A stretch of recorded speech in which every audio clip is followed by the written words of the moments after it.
stupid, but A, you're developing language, and B, they feel seen and heard in all the emotions, not just the good ones.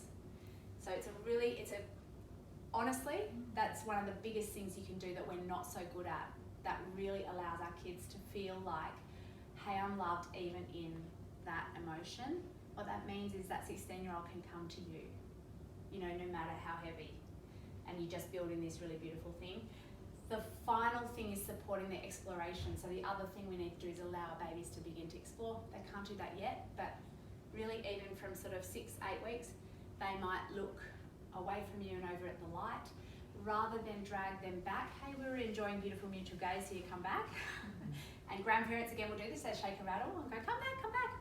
What I would do is just go, oh, you're looking at the tree. Again, you're building language and you're just supporting them in that exploration. So that's connection. Does that make sense? Yeah.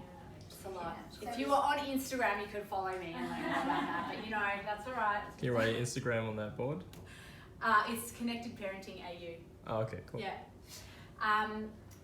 Okay, so we've covered all this and I've run out of time to do a lot of what's happening at parents, but this was more important today anyway. Look, I will just say as parents, this is the first time you've done this. It is a process and it unravels over time. So the biggest thing I could say is be kind to yourselves, like self-compassion.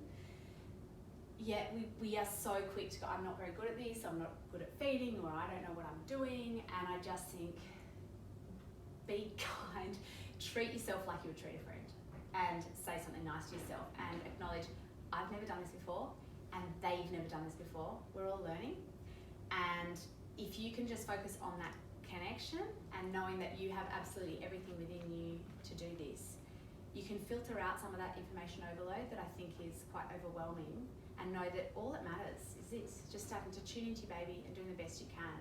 Our children and babies don't need perfect parents. They need good enough parents that are doing their best. That's it.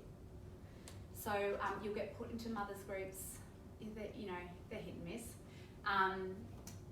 My advice in terms of the village stuff, for both dads and for mums, if you can just have one friend in the first year that you feel like you can tell the truth to, like, this is the good stuff, this is the not so good stuff, the honest truth, this is what I'm struggling with, this is what I'm loving, then I think you're winning. I think just one friend. Your village as parents, it builds over time, and it's something that really, it can feel a little isolating in the first year, and kind of by the time you've got a child in school, things are quite different. So that's ages away.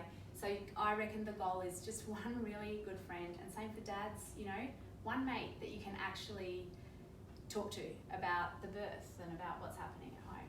And I think that's really the crux of it.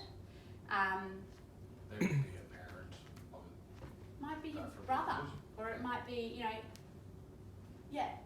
parent. Look, because dads are dadding a little bit different to the way their dads did.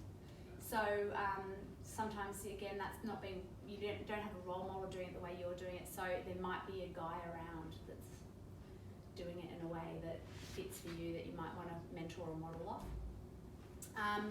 But really just one person you can really talk to, because that's the crux of it. Keep talking to each other, tap out, take breaks, and just keep communicating. And I wish you all the best. Thank you. Are there any